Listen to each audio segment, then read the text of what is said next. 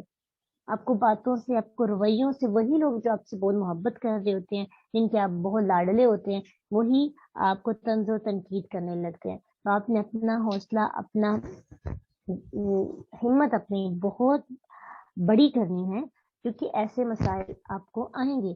آپ دنیا کے باقی مسائل کے لیے، آپ اپنی دوسری ایجوکیشن کے لیے یا باقی معاملات میں آپ جو ہیں جتنی بھی لوگ آپ کو باتیں کریں، آپ اپنے راستے کو نہیں چھوڑتے. آپ ڈر جاتے ہیں کہ میں نے وہی کام شروع کیا، میں نے کرنا ہے. لیکن اکثر ایسا ہوتا ہے حق کے مقابلے میں جب آتی ہے نا بات، اور جب دین کے معاملے میں کچھ رکاوٹیں آتی ہیں، پتہ کیا ہوتا ہے؟ اسٹوڈنٹس جو ہوتے ہیں قرآن کے طالب علم، وہ پھر گھبرا جاتے ہیں، چھوڑ دیتے ہیں وہ رستہ. کوئی چیز پرچیز کرنی ہو نا تو ضد کر کے لیتے ہیں. لیکن معاملہ جب آتا ہے نا قرآن کا، کیونکہ شیطان کا ہوا ہے کہ اللہ میں تیرے بندوں کو سیدھے رستے پہ ملوں گا، صراط مستقیم پہ بیٹھوں گا اور وہاں پہ ان کو گمراہ کروں گا. تو شیطان پہلی بیٹھا ہوتا ہے.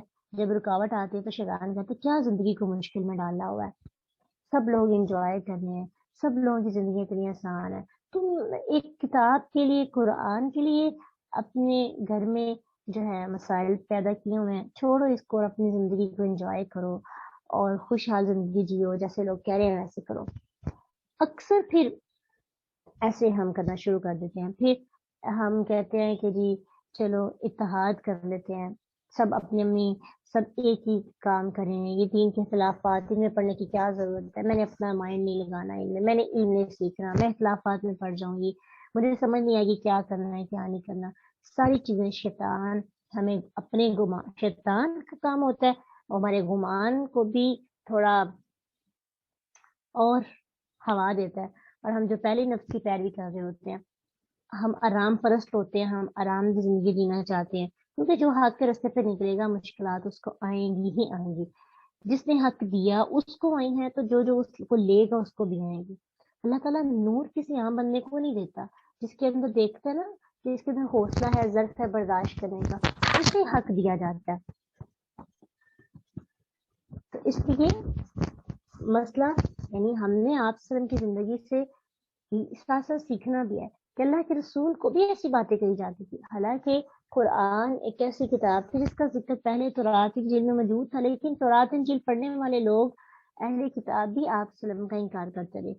کتنی دکھ کی بات ہوتی ہے نا، وہ لوگ جو آپ کو جانتے ہوتے ہیں، ایسے جانتے ہیں جیسے آپ اپنے بیٹوں کو جانتے ہیں، وہ بھی آپ کا انکار کرتے. جنہوں نے آپ کی تصدیق کرنی تھی، انہوں نے آپ کو بتانا تھا کہ یہ نبی سچے ہیں، لیکن انہوں نے بھی انکار کیا. اللہ کے رسول نے کتنے مسائل سے ہیں کہ بھی ہم پڑھتے ہیں تو ہمیں ہلکی پھلکی سی گرمی یا تھوڑا سا دکھ محسوس ہوتا ہے. جنہوں نے برداشت کیا ہوتا ہے ان کے دکھ کو ہم کبھی محسوس نہیں کر سکتے. اللہ کہتے ہیں چلو ٹھیک ہے، تم یہ کہتے ہو کہ یہ گڑھ لیا ہے اللہ کے سوا کسی نے یہ قرآن، حالانکہ یہ قرآن تو ایسی کتاب ہے جو تصدیق کرتی ہے، ایسے پہلے کتابوں کے اندر بھی اس کا ذکر موجود ہے، اور یہ تو تفصیل ہے، اس میں تو کسی قسم کا شک نہیں. رب العالمین کی طرف سے ایک حق والی کتاب ہے. ایسی بھی بات ہے تم شک کر رہے ہو ایک ان پڑھ اور ایک امی پر جو پڑھنا لکھا نہیں جانتا، اس کے بارے میں کہتے ہو تیرے خود قرآن گڑا. اب تم پڑھے لکھے ہو نا، جو عربی زبان ہے بہت فصیح و بلیغ ہے، اور بڑے بڑے شاعر اور ادیب، فصاحت و بلاغت رکھنے والے لوگ رہتے تھے. تو اللہ نے کہا چلے ٹھیک ہے، آپ ایسا کرو، ام یقولون افترا، تم گڑو قرآن کو،